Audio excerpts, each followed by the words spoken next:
Bonjour à tous. Je remercie d'abord les organisatrices du salon de m'avoir invitée.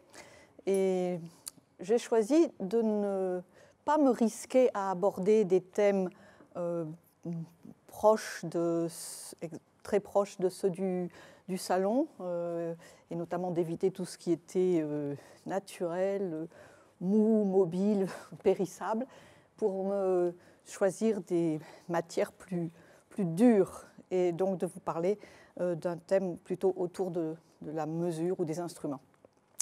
En effet, quand on pense au XVIIIe siècle et aux grands voyages scientifiques, on imagine, on a des noms comme La Pérouse, comme Bougainville, comme Saussure, comme Humboldt, Alexandre de Humboldt, et on pense à la notion de découverte. Et ce que je voudrais ce dont je voudrais aujourd'hui parler, c'est bien sûr, il y a eu des découvertes, il y a eu des explorations nouvelles, des découvertes de terres nouvelles, mais ce qui m'intéresse et ce qui fait, je pense, la nouveauté du voyage scientifique au XVIIIe siècle, c'est autre chose. C'est le thème de l'universalité de la science et la revendication d'universalité. C'est le thème de la mesure, de l'exactitude, de la précision, et c'est cette notion-là que je voudrais suivre sur un siècle, en trois moments, trois exemples, et aussi autour de trois personnages qui représentent des nations différentes, la France, l'Angleterre, la Prusse. Premier temps, l'année 1735. Donc, le premier moment dans ce survol du siècle. Je pense que vous avez tous lu, quand vous étiez enfant, Les Voyages de Gulliver de Jonathan Swift. Et il y a peut-être, vous en souvenez-vous, dans un chapitre qui est consacré à la guerre picrocolline que se livrent les habitants de Lilliput et les habitants de Blefuscu. Les uns étant partisans d'ouvrir leurs œufs à la coque par le petit bout, les autres par le gros bout. Mais peut-être n'avez-vous pas imaginé, quand vous avez lu Les Voyages de Gulliver, que c'était là la façon ironique de Swift de témoigner d'un débat scientifique très sérieux de son temps, qui est la querelle entre Newton et Descartes, Descartes étant défendu par les cartographes français, la grande famille des Cassini.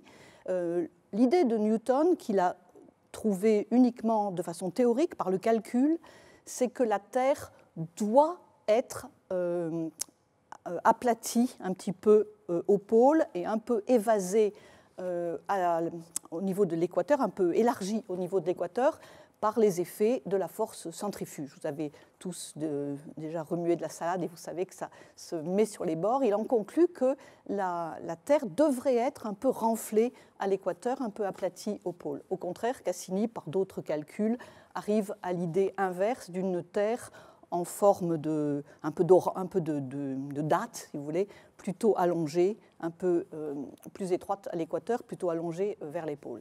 Et cette querelle théorique a pris très vite des allures très nationalistes entre Français et Anglais. Jusqu'à ce qu'en 1735,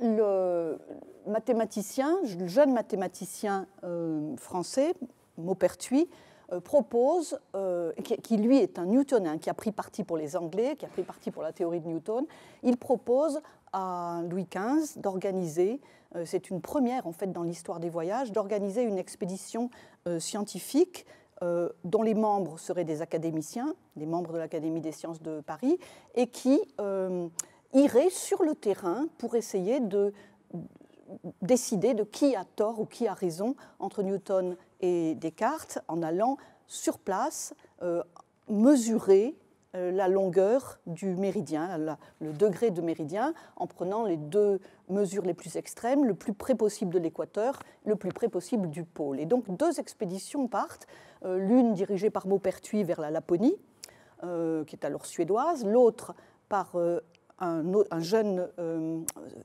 philosophe et mathématicien, La Condamine. Cette expédition est envoyée dans la cordillère des Andes, au niveau de l'équateur actuel, vers Quito.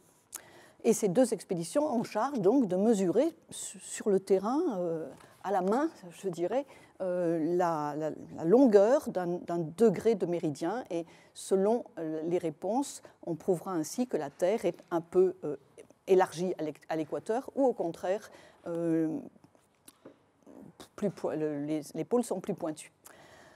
En réalité, donc ce projet de vérifier la théorie sur le terrain est effectivement tout à fait nouveau et est un projet tout à fait original. Les choses se passent pas très bien en réalité, d'abord pour les conditions très très difficiles dans lesquelles se font ces expéditions. Il fait très froid en Laponie, les savants décrivent comment leur gobelet se colle à leur langue et à leurs lèvres tellement il fait froid. Ça ne se passe pas beaucoup mieux à l'équateur, où là aussi les éléments sont très violents, il y a des tremblements de terre, des éruptions volcaniques, les Espagnols ne sont pas très accueillants, et les Indiens, les Amérindiens sont très réticents à voir ces voyageurs qui se promènent avec leurs télescopes et leurs instruments de mesure. Donc il y a beaucoup de réticence et beaucoup aussi de dissensions internes à l'intérieur de l'équipe des Français. Ils finissent par se diviser en 2 groupes. Je passe le détail sur la réalisation de cette expédition, mais les choses se passent difficilement. Le premier qui termine sa mission, c'est Maupertuis, qui met moins d'1 an pour faire toutes les mesures et qui rentre à Paris. Au contraire, l'expédition de la Condamine, ils se sont dispersés, ils se sont disputés, ils rentrent en ordre dispersé. Il y en a qui mettent il y avait un botaniste qui participait à l'expédition, Joseph de Jussieu. Il rentre à Paris 10 ans après son départ et est largement devenu fou entre-temps. Donc les choses s'étirent comme ça désespérément dans le temps. Les résultats sont perturbants. Maupertuis prouve que la Terre est bien renflée à l'équateur et aplatie au pôle, mais il trouve des résultats qui sont elle est plus aplatie que ne le prévoyait Newton. Donc, qui trop embrasse mal les trains. Est-ce que prouver qu'elle est plus aplatie que ce qui était prévu, est-ce que c'est une preuve de la théorie ou est-ce que c'est juste des erreurs? Finalement, ce n'est pas très convaincant non plus.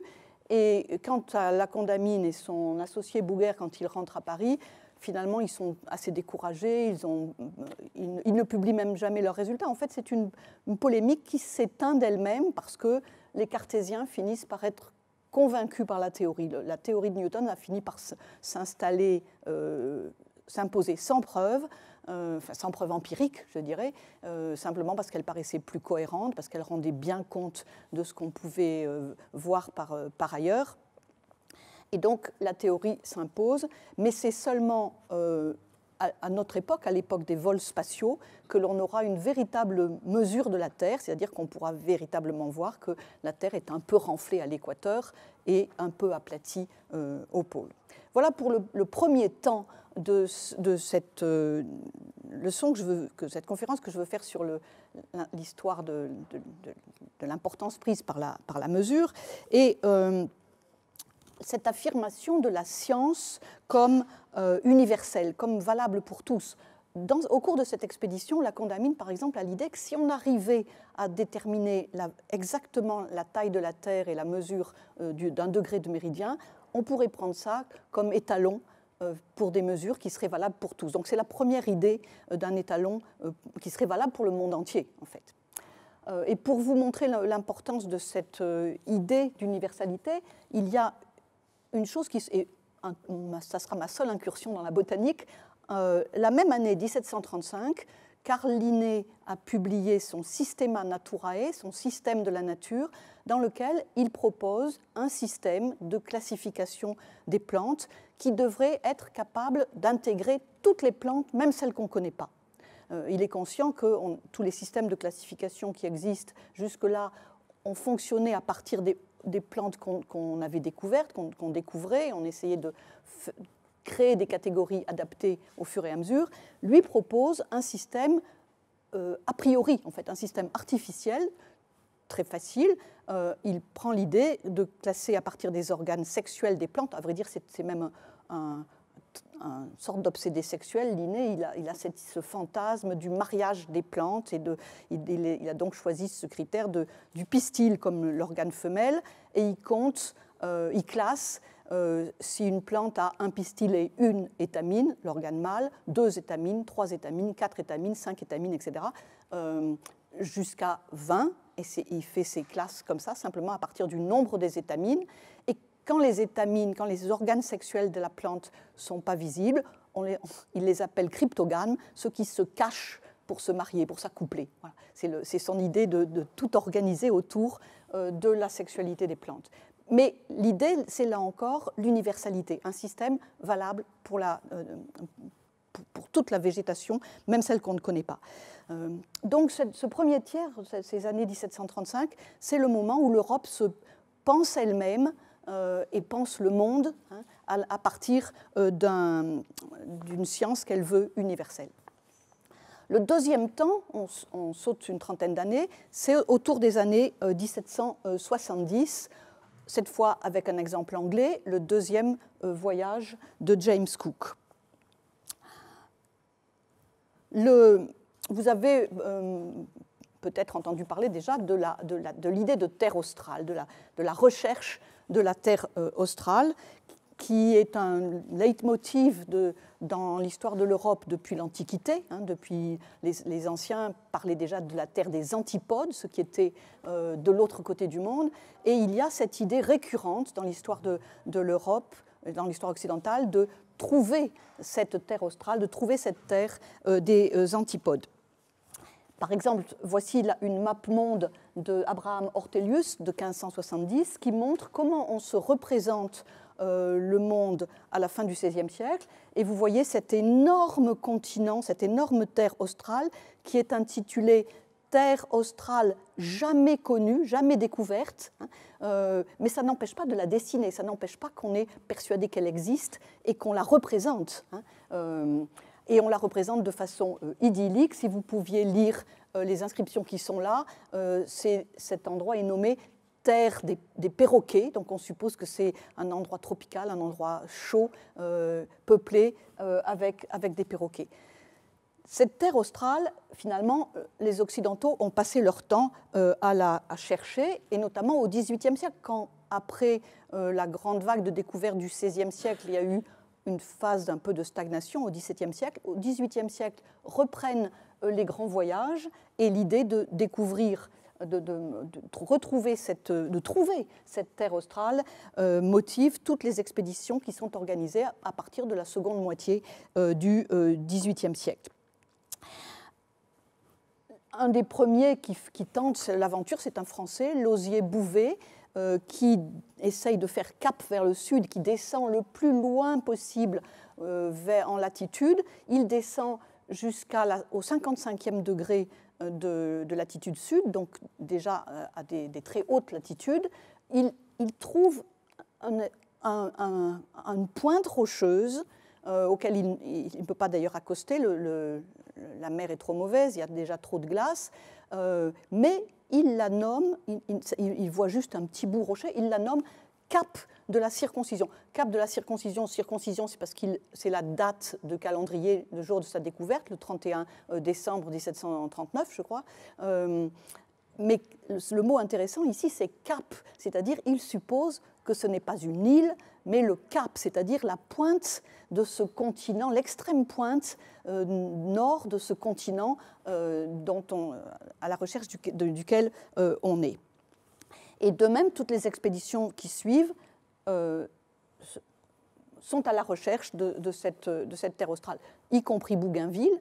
Mais la plupart des expéditions, pour des raisons de navigation, lorsqu'elles franchissent le Cap Horn et qu'elles affrontent le Pacifique, les vents, l'impossibilité d'aller tout droit font que les bateaux remontent vers le nord. C'est ce que fait Bougainville, qui découvre Tahiti, mais Tahiti c'est dans une zone intertropicale, c'est pas du tout, évidemment, on ne pouvait pas trouver la terre australe là, donc c'est une maigre compensation à la mission qui lui était confiée, même si tout un mythe s'est construit autour de Tahiti, mais ce n'était pas l'objet initial de son expédition.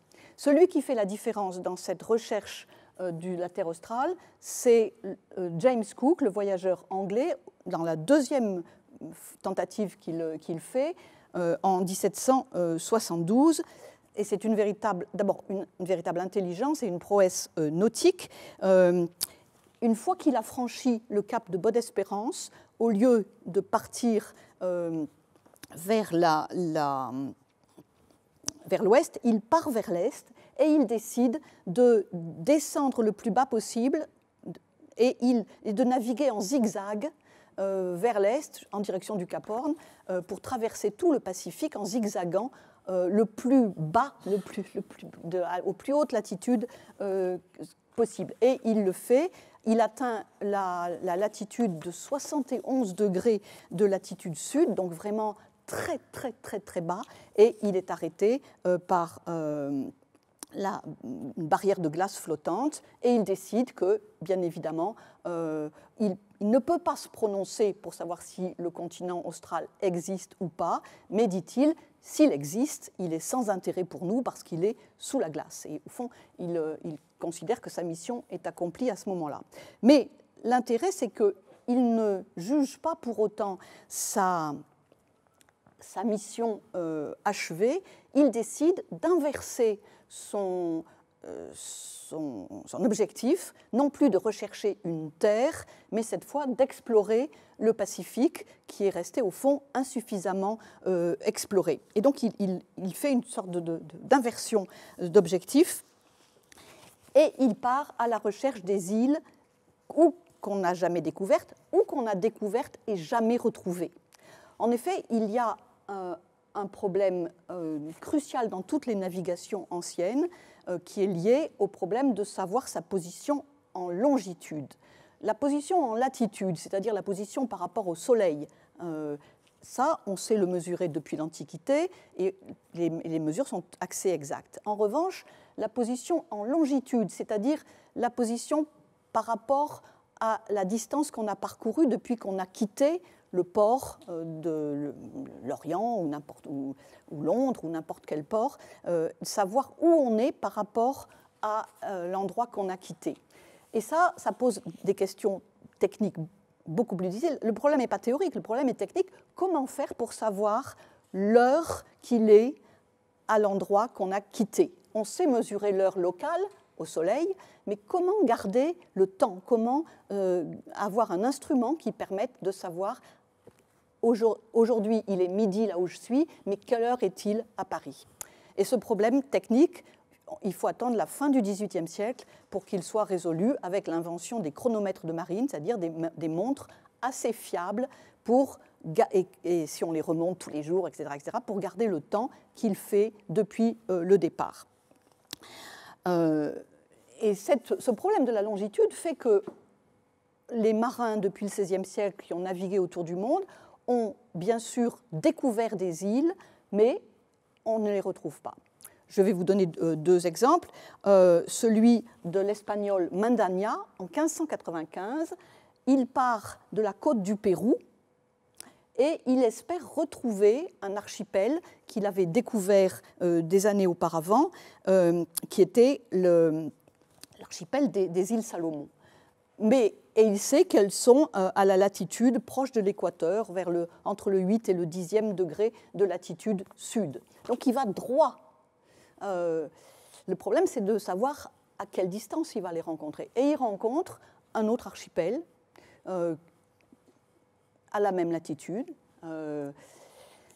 Et il faudra 2 siècles pour se rendre compte que ce n'est pas les mêmes îles et qu'elles sont à la même latitude. Cet archipel est à la même latitude que les Salomon. Il les nomme Marquises.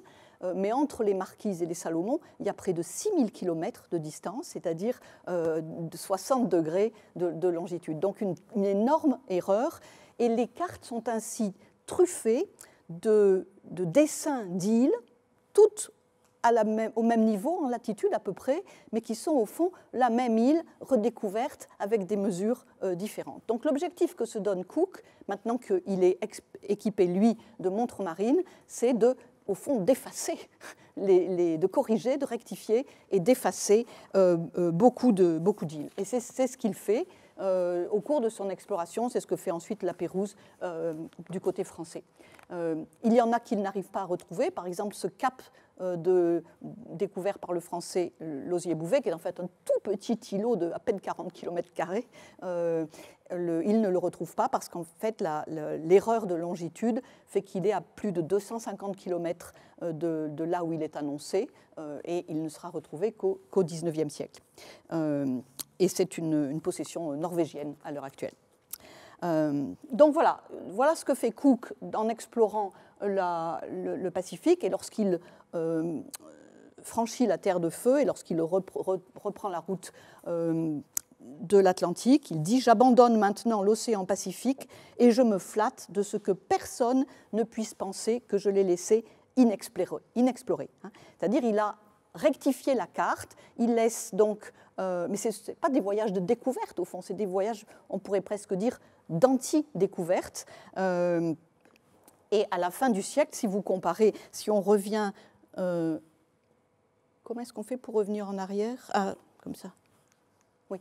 Si vous comparez la carte d'Ortelius avec cette terre australe et la carte de Cook, vous voyez que le monde est beaucoup plus vide à la fin du XVIIIe qu'il n'était à la fin du XVIe siècle. Enfin, mon dernier exemple, dernière période, les années 1790-1800, avec l'exemple des voyages d'Alexandre de Humboldt et l'importance croissante prise par la mise en chiffres. Humboldt est un voyageur prussien, même s'il a vécu très très longtemps en France, et il est connu surtout pour son voyage en Amérique du Sud, dans les régions équinoxiales du Nouveau Monde, et qui est un peu emblématique de cette soif de mesure, d'exactitude, de précision prise par le voyage. Au moment où il s'embarque pour son voyage, en juin 1799, sa première étape est les Canaries, et il fait l'excursion, l'ascension du pic de Teide à Tenerife. Et il note dans son journal: « Il en est de l'excursion au pic de Teide comme de celle qu'on fait communément dans la vallée de Chamonix ou à la cime de l'Etna. On est forcé de suivre ses guides.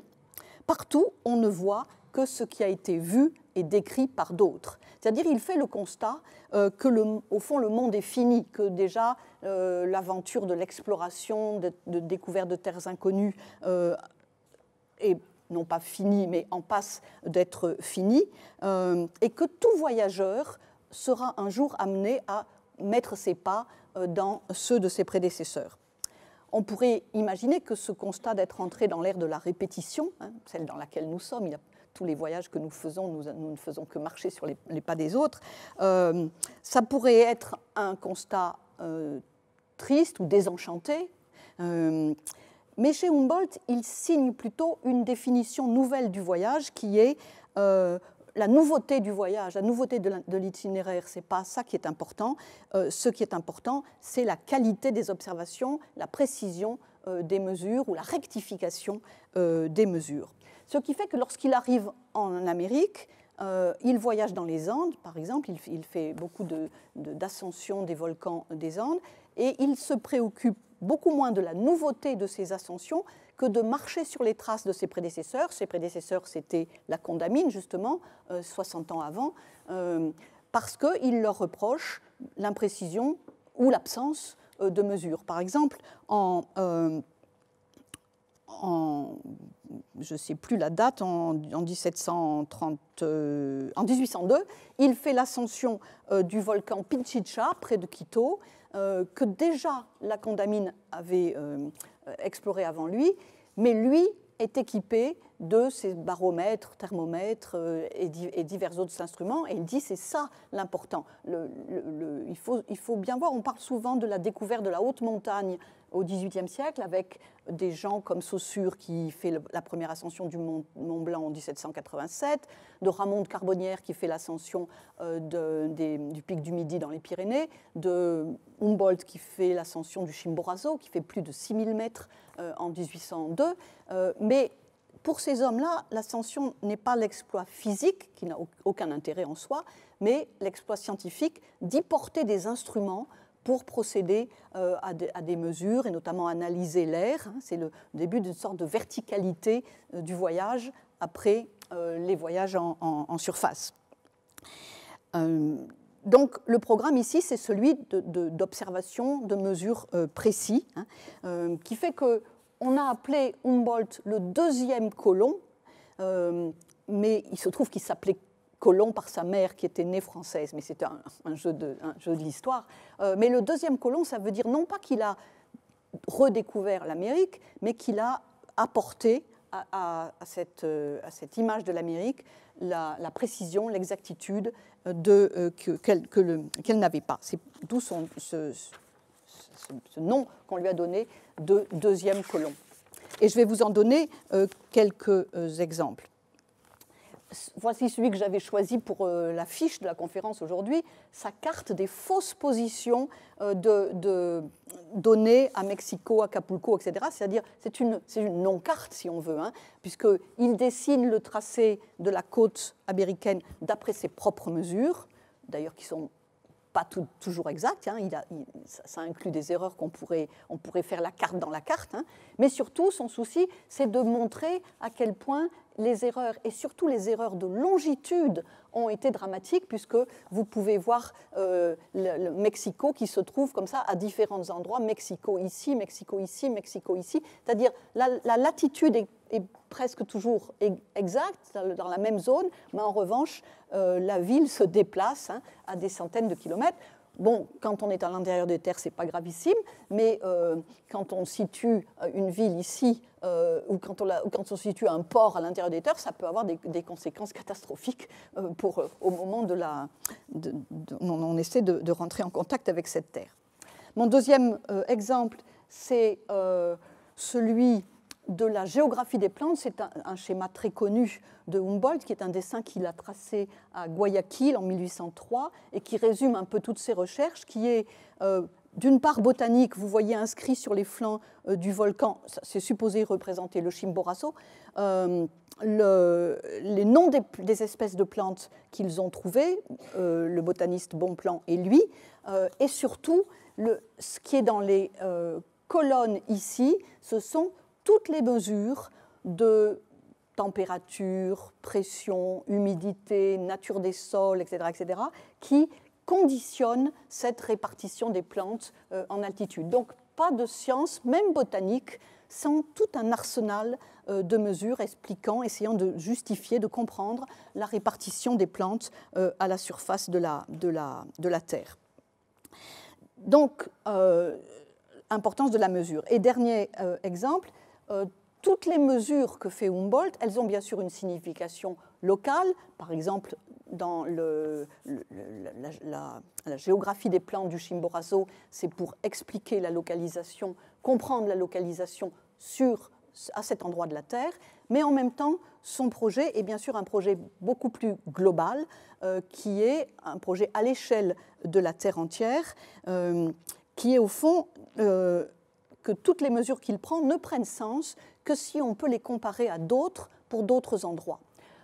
Et un des exemples les plus marquants de cette tentative de Humboldt, c'est lui qui, le premier, a l'idée d'essayer de joindre ensemble tous les points de température moyenne similaires pour essayer de voir au fond comment le climat ou comment les conditions de thermométrie, de température varient par rapport à la situation des côtes, par rapport à la mer, et de tracer cette première carte des lignes isothermes, c'est-à-dire les lieux de même température, qui le propose en 1817, et il est l'inventeur de ce mode graphique, si vous voulez. Voilà, donc autour de 1800, le recours à des instruments s'est imposé comme la voie nécessaire de la science, même pas seulement pour des sciences de laboratoire ou de cabinet, comme les sciences physiques, les sciences expérimentales, mais aussi pour des sciences d'observation, de terrain, de collecte, comme la botanique ou toutes les sciences liées à l'observation. On pourrait appeler ça des sciences de plein vent, les sciences du voyage.